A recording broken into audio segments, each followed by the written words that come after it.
Speaker Johnson planning to invite Benjamin Netanyahu to address a joint session of Congress, and Democrat Senator Chuck Schumer has now signaled his approval for a speech. Joining us now, Senator John Thune, the Republican from South Dakota.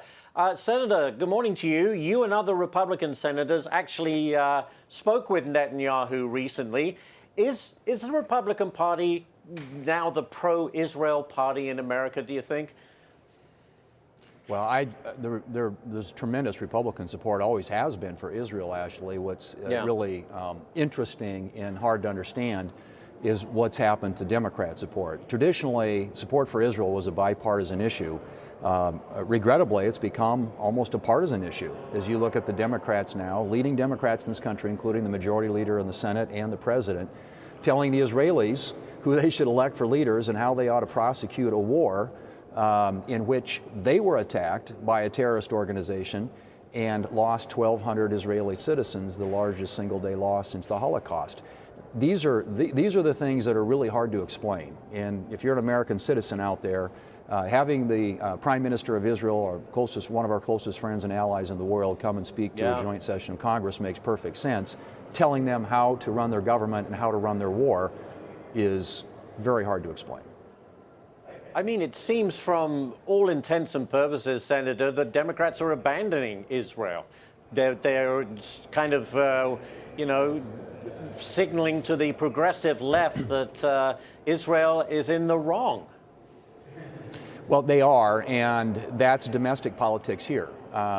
Your reporter just perfectly pointed that out. I mean, what they're responding to is pressure they're feeling from their far left here in America, with an election looming in November of this year.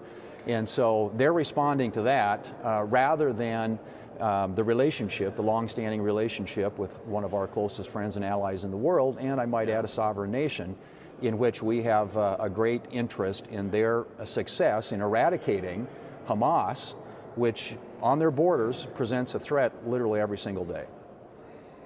Yes, indeed. All right, let's change topics, Senator. You and other Senate Republicans signed a letter to Janet Yellen over the proposed $110 billion tax hike on domestic oil and gas production. I mean, would that tax hike just basically lead to higher energy prices for us all? For sure, and energy prices have gone up 35% since President Biden took office, and of course they want to get everybody into an electric vehicle. Right now there are about 7.5% of Americans who drive EVs. In 8 years they want that to be 67%, or 2/3 of all Americans. It's totally unrealistic. And average cost of an electric vehicle is about $52,000 at a time when Americans' real income has gone down since Biden became president. So they're forcing people under this mandate into electric vehicles at a time when Americans' standard of living has decreased under his presidency. And so, this is all part of a Green New Deal fantasy, a scheme where they try to get everybody into electric vehicles and get rid of a lot of the energy production that we have in this country, which does nothing but drive up energy costs further for American citizens. Yeah, exactly. Another one for you.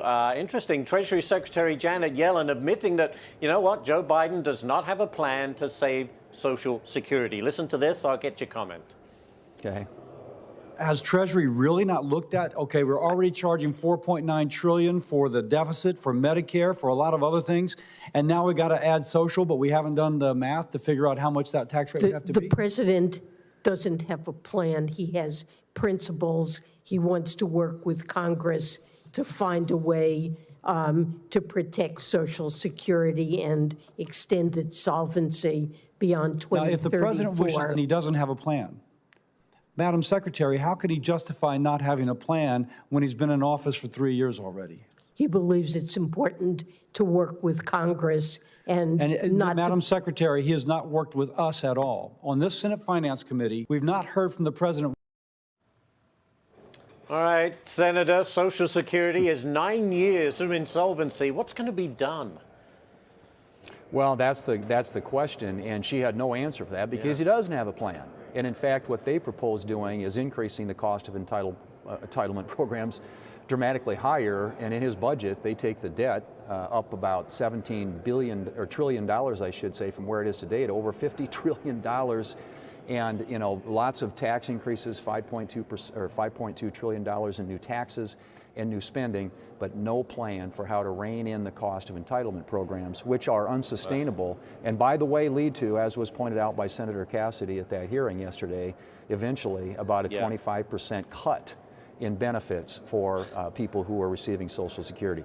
They have no plan. They don't want to talk about that issue. And all they want to do is pile on more debt on the backs of the American people and put our country at greater risk fiscally. Spend, spend, spend. Senator Thune, thank you, sir, for joining us this morning. We appreciate it. Thanks, Ashley.